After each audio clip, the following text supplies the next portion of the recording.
Social media और OTT platforms पर अश्लील सामग्री की मौजूदगी के खिलाफ एक याचिका सुप्रीम कोर्ट में आज लगी थी, जिस पर कोर्ट ने सरकार से जवाब मांगा है और साथ ही साथ सोशल मीडिया प्लेटफॉर्म्स और ओटीटी प्लेटफॉर्म्स को भी जवाब देने को कहा है। हमारे साथ याचिकाकर्ता के वकील विष्णु शंकर जैन है। विष्णु, ये तो बहुत रेयर मौका था जहां पर याचिकाकर्ता तो अपनी बात रख ही रहा था, कोर्ट भी उससे सहमत नजर आ रही थी, सरकार भी सहमत नजर आ रही थी, तो क्या बातें लेकर आप पहुंचे थे कोर्ट में? देखिए, हम लोग कोर्ट के सामने एक बहुत ही सीरियस और गंभीर विषय को लेके गए हैं। जो हमारे उदय माहूरकर साहब हैं, स्वाति गोयल हैं, संजीव निवर हैं, इन लोगों के माध्यम से याचिका दायर की गई, जिन्होंने इस फील्ड में बहुत रिसर्च की है। और याचिका का मकसद ये है कि जो सोशल मीडिया और ओटीटी प्लेटफॉर्म्स पे आज भद्दा, ऑब्सीन और इनडिसेंट कंटेंट दिखाया जा रहा है, इस पर चेक लगे, इस पर रेगुलेशन आए। आज हम सब लोग जानते हैं कि अगर कोई फिल्म टेलीकास्ट होती, पब्लिश की जाती है, तो section 5A of the cinematographic act 1952 के तहत उसमें चेक्स है, सेंसर बोर्ड बना हुआ है। पर जो ओटीटी सोशल मीडिया प्लेटफॉर्म्स पे आज ईजिली जो कंटेंट अवेलेबल है, ये बिना कोई चेक के, बिना कोई रेगुलेशन के स्ट्रीमलाइन हो रहा है, मोबाइल फोन्स पे इजीली अवेलेबल है। और इससे हमारी जो कमिंग जनरेशन है, हमारा जो यूथ है, वो बैडली डिस्ट्रॉय हो रहा है। प्रोफेसर डोमिनिक डिक्सन की इसमें पूरा एक जो बहुत ही रिनाउंड साइकोलॉजिस्ट हैं, उनकी इसमें पूरी एनालिसिस और रिपोर्ट है, जिसमें उन्होंने बताया है कि इस तरह के कंटेंट का डायरेक्ट कोरिलेशन है against offence against women and children. इसलिए इस तरह के कंटेंट पर रोक लगे। और जो हमने बात कही उस पर केंद्र सरकार की तरफ से Shri Tushar Mehta, solicitor general of India, भी अपियर हुए, तो उन्होंने भी उसमें सहमति जताई। उन्होंने कहा कि बहुत सीरियस मैटर है और इसको केंद्र सरकार भी कोई एडवर्सेरियल लिटिगेशन के रूप में नहीं ले रही है। काफ़ी हद तक इसमें हमने कानून बनाए हैं और भी आगे आने वाले समय में हम कानून इसमें बनाना।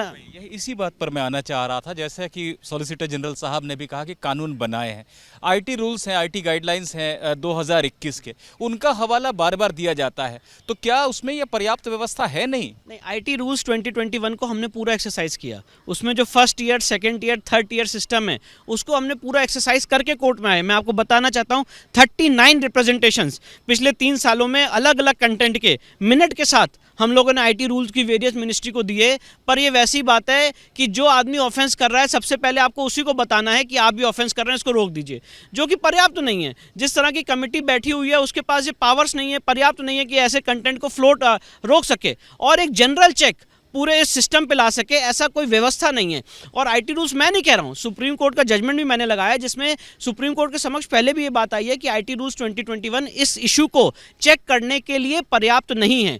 अब सवाल ये है कि अगर आईटी रूल्स पर्याप्त नहीं है, तो जो पॉस्को एक्ट में आज उल्लंघन हो रहा है, उसमें आप ऑफेंस तो दे रहे हैं। आज आप सेक्शन 292, 293, 294 आईपीसी में आप कह रहे हैं ऑब्सीन कंटेंट नहीं फ्लोट होना चाहिए, अगर फ्लोट करता है तो लोगों को पनिशमेंट देंगे। Indecent representation of women act 1986 है, section 67A of the information technology act है, पर उसके बाद भी आज ये कंटेंट फ्लोट हो रहा है। उसका कारण ये है कि कंटेंट फ्लोट ना हो, इस पर कोई एक्सरसाइज नहीं हो रही है। यही मैं समझना चाहता हूँ। मुझे एक और पीआईएल याद आ गई जो यहाँ पे पेंडिंग ही है, उसमें ओटीटी प्लेटफॉर्म्स के लिए खासतौर पर देखिए, सोशल मीडिया में अचानक कोई फेसबुक लाइव में आता है, अश्लील हरकत करने लगता है, वो एकदम अनरेगुलेटेड हो जाती है बात कि उसको कैसे अचानक से कोई ऐसा मॉनिटरिंग सिस्टम बनाए।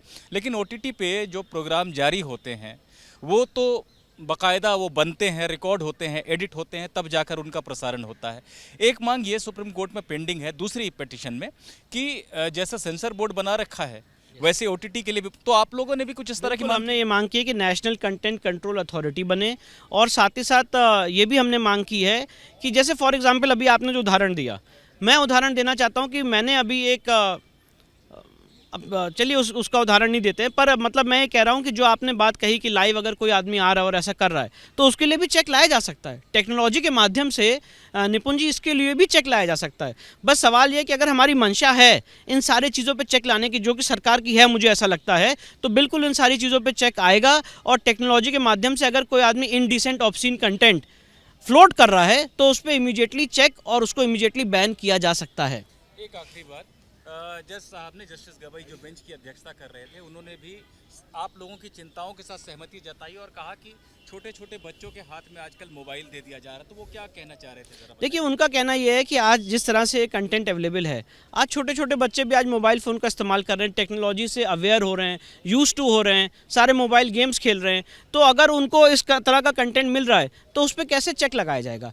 इसीलिए बहुत सीरियस इशू है कि आज जो हमारा यूथ है, हमारी जनरेशन्स हैं, वो ऐसे ऑब्सीन कंटेंट, इनडिसेंट कंटेंट से इम्पैक्टेड ना हो और ऐसा एक रेगुलेशन लाया जाए कि इस तरह का ऑब्सीन इंडिसेंट कंटेंट हमारे यूथ तक ना पहुंचे, और अगर इसे एडल्ट कंज्यूम करना चाहता है तो उसके लिए भी बहुत स्ट्रिक्ट मैकेनिज्म बने। तो इसके लिए ये सारी पूरी एक कवायद थी जिस पे माननीय सुप्रीम कोर्ट ने आज केंद्र सरकार को और बाकी OTT प्लेटफॉर्म्स को नोटिस जारी अभी किया। कोई डेट नहीं दी है नेक्स्ट अभी कोई डेट नहीं। Thank you. तो आपने विष्णु जैन को सुना जो बता रहे थे कि OTT प्लेटफॉर्म्स पर और सोशल मीडिया पे जिस तरह से बेखटके अश्लील सामग्री चल रही है, जो बच्चों तक भी पहुंच रही है, जो ऐसी सामग्री है जिसको कोई दो लोग जो आपस में एक सम्मान का रिश्ता रखते हैं वो आपस में साथ बैठकर देख नहीं सकते। तो सुप्रीम कोर्ट के जज भी इस याचिका से सहमत नजर आया और उन्होंने कहा कि छोटे छोटे बच्चों के हाथ में आजकल मोबाइल फ़ोन है और अनरेगुलेटेड ये कंटेंट चल रहे हैं। ऐसे में सरकार ने कहा है कि वो कुछ करने जा रही है, कुछ कदम उठाने जा रही है, जिसका ब्यौरा वो सुप्रीम कोर्ट को देगी। जजों ने इससे सहमति जताते हुए औपचारिक नोटिस जारी कर दिया है और अब से कुछ महीनों के बाद ये याचिका दोबारा सुनवाई के लिए आएगी, तब सरकार बताएगी कि उसने किस तरह के कदम उठाए हैं। Nipun Sehgal, ABP news, Delhi.